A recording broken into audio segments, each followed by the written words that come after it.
Asha Bhosle the rebel, the icon, the survivor, full story of the queen of melody. आप सोच सकते होंगे आशा भोसले ने इस भारत को क्या दिया है। उनकी आवाज से हर घर गूंजता था। एक गोल्डन ईरा था जिसमें उनकी आवाज से सुबह होती थी और उनकी आवाज से हर एक फंक्शन ग्लो करता था। आज बात करते हैं उनके परिवार और उनकी जीवनी की। वीडियो शुरू करने से पहले अगर आप हमारे चैनल ग्लॉसी बॉलीवुड में नए हैं तो प्लीज सब्सक्राइब करें, बेल आइकन दबाएं। ऐसी मोर वीडियोस देखने के लिए हमारे चैनल ग्लॉसी बॉलीवुड में बने रहें। तो चलिए गाइस, वीडियो शुरू करते हैं।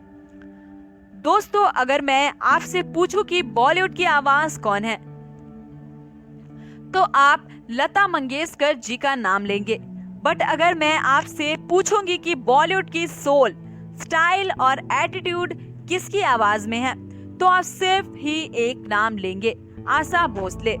आज के वीडियो में हम बात करेंगे आशा मैम की, उनकी जिन्होंने सिर्फ गाने नहीं गाए बल्कि जमाने के रूल्स तोड़े।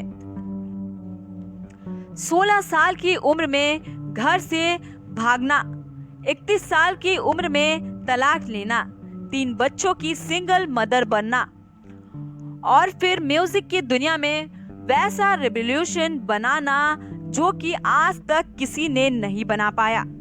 ऐसा बहुत ही मुश्किल है लेकिन नामुमकिन नहीं। कहानी शुरू होती है 1933 में। मास्टर दीनानाथ मंगेशकर, एक क्लासिक सिंगर और थिएटर एक्टर, उनके घर में आशा जी का जन्म हुआ। तब उनका नाम था आशा, लेकिन उनके बचपन में ही घर पर फाइनेंशियल क्राइसिस आए। फादर की डेथ के बाद पूरी जिम्मेदारी लता दीदी और बाकी बहनों पर आ गई है। आशा जी ने बहुत कम उम्र में गाना शुरू कर दिया।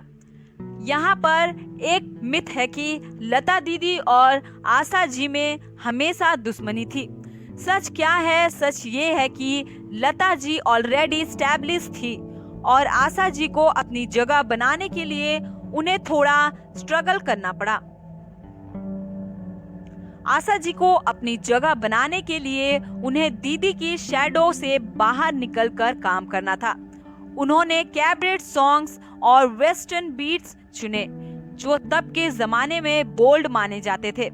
ये उनका स्ट्रेटेजी था, दुश्मनी नहीं। उन्होंने अपनी कला चुनी, उन्होंने अपनी ताकत बनाई तो उनको एक पोजीशन मिली है। अब आते हैं सबसे कंट्रोवर्शियल पॉइंट पर। 16 साल की उम्र में आशा जी को प्यार हुआ गणपत राव भोसले से, जो उनसे 15 साल बड़े थे और उनके सेक्रेटरी भी थे। दोस्तों, सोच के देखो, 16 साल की लड़की और 31 साल के आदमी का अफेयर फैमिली के खिलाफ थी, इसीलिए उन्हें घर से भागकर शादी की। ये रिश्ता एक नाइटमेयर बन गया। गणपत राव जी अब्यूसिव द और आशा जी को 3 बच्चे होने के बाद ही डोमेस्टिक वायलेंस फेस करना पड़ा। ये रिश्ता एक नाइटमेयर बन गया। गणपत राव जी अब्यूज थे और आशा जी को 3 बच्चे होने के बाद भी डोमेस्टिक वायलेंस फेस करना पड़ा। 31 की उम्र में 3 बच्चों के साथ आशा जी ने वो किया जो उस जमाने में कोई नहीं करता था। उन्होंने तलाक लिया। वो अपने बच्चे के साथ अपने माँ के घर वापस आ गई। ये उनका सबसे बड़ा ब्रेक था और यहीं से उन्होंने म्यूजिक में अपनी असली पावर दिखानी शुरू की। एक टूटी हुई औरत कितनी ज्यादा मजबूत होती है दुनिया ये अच्छे से जान ले। अब एंट्री होती है पंचम दा की। आर.डी. बर्मन, आशा जी और आर.डी. बर्मन की केमिस्ट्री, मतलब आग लग गई थी। जब उन्होंने साथ में काम शुरू किया तो बॉलीवुड बदल गया। दम मारू दम, चुरा लिया है तुमने, पिया तू अब तो आजा, ये गाने सिर्फ गाने नहीं थे, ये यूथ एंथम बन चुके थे। कुछ लोग कहते हैं कि आर.डी. बर्मन की असली इंस्पिरेशन आशा जी थी। उन्होंने 1980 में शादी की। ये उनकी जिंदगी का सबसे खुशी वाला टाइम था। लेकिन किस्मत का खेल देखो, ये रिश्ता भी ज्यादा नहीं चला, उनकी निधन हो गई। अब आपने पूछा डेथ के बारे में।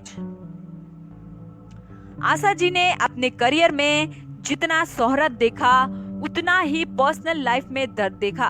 उनके बच्चों के बारे में बात करते हैं। उनके बड़े बेटे हेमंत भोसले जो म्यूजिक डायरेक्टर थे, उनकी डेथ कैंसर से हुई। उनकी बेटी वर्षा भोसले जिन्होंने सुसाइड कर लिया। ये एक माँ के लिए सबसे बड़ा दर्द है। आशा जी ने अपने बच्चों को खोने के दुख झेले हैं, जो कि बहुत ही बड़ा दुख है। उनके करियर 80 साल से ज्यादा का है। उनका करियर एक ईरा तक है। 12,000 से ज्यादा गाने गाए हैं उन्होंने हर जनरेशन में गाना गाया है। क्लासिक, गजल, कैबरेट, पॉप और यहाँ तक कि इंटरनेशनल जैज भी। उनकी वर्सैलिटी ही उनका सीक्रेट वेपन है। लता जी की आवाज में एक डिवाइनिटी थी और आशा जी की आवाज में एक ह्यूमन कनेक्शन है। वो हर उस लड़की की आवाज बनी जो प्यार में पड़ी हो, जो गुस्से में थी और जो दुनिया से लड़ रही थी। तो ऐसे सिंगर्स बहुत ही कम आते हैं।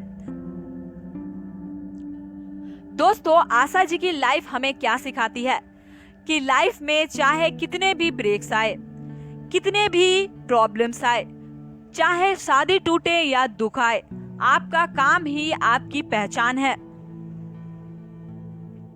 दोस्तों, हमने देखा है कि बॉलीवुड की स्क्रीन पर हीरो होते हैं और पर्दे के पीछे आवाज होती है। लेकिन अगर मैं कहूँ कि ऐसी आवाज जिसने सिर्फ गाने नहीं गाए बल्कि इंडियन म्यूजिक की डेफिनेशन बदल दी, मैं बात कर रही हूँ आशा भोसले जी की। कुछ लोग इन्हें लता दीदी की बहन कहते हैं, कुछ लोग इन्हें कैबरेट क्वीन कहते हैं, लेकिन मैं इन्हें कहती हूँ द अनस्टॉपेबल सर्वाइवर। आज के इस वीडियो में हम आपको आशा जी के ऐसी बातें बताएंगे जो कि आप नहीं जानते हैं। जब वो इंडस्ट्री में वापस आई तो उनके पास पैसे नहीं थे। उन्होंने वो गाने गाए जो संस्कारी लोग नहीं गाते थे। हीरोइन नहीं गाती थी। काबेट गाने, वैम्स के गाने, लोग बोलते थे ये कैसी आवाज है, हमें नहीं सुनना, पर आशा जी ने उसे स्टाइल बना दिया। पिया तू अब तो आजा, दम मारू दम, ऐसे क्लासिक गाने गाए। लोग एकदम कूल बनके हिप हॉप की इंडस्ट्री में कदम रखने लगे।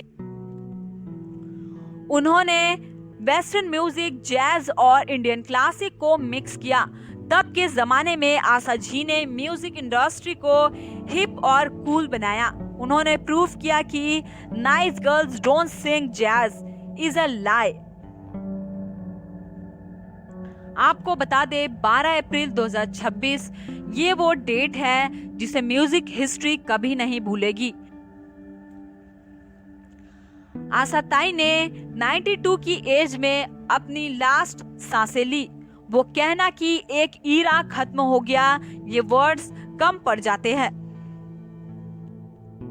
उनकी आवाज में एक ऐसी मैजिक थी जो आपके मूड को 5 मिनट में चेंज कर सकती थी।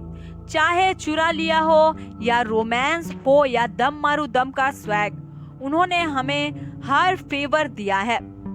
उनका फाइनल जर्नी शिवाजी पार्क में हुआ और वहां का माहौल देख के साफ पता चल रहा था कि सिर्फ एक सिंगर नहीं बल्कि फैमिली थी पूरी। इंडस्ट्री के हर लोग वहां मौजूद थे।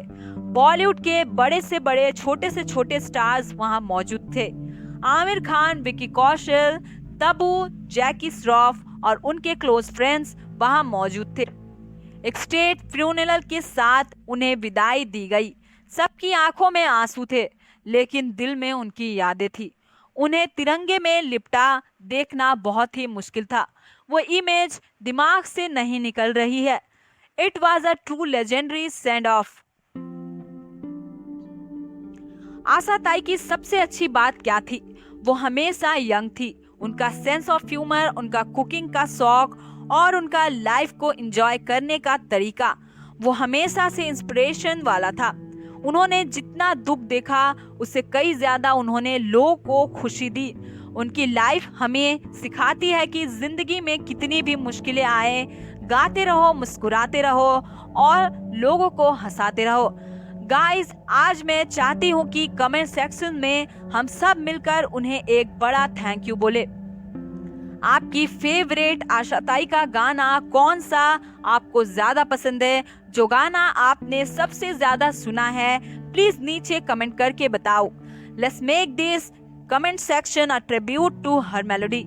आशा ताई, आपकी आवाज हमेशा हमारे साथ रहेगी। Rest in peace legend. Video अच्छा लगा हो तो इसे शेयर करना और हाँ, उनके गाने आज जरूर सुनना। मिलते हैं अगले वीडियो में। Thank you guys.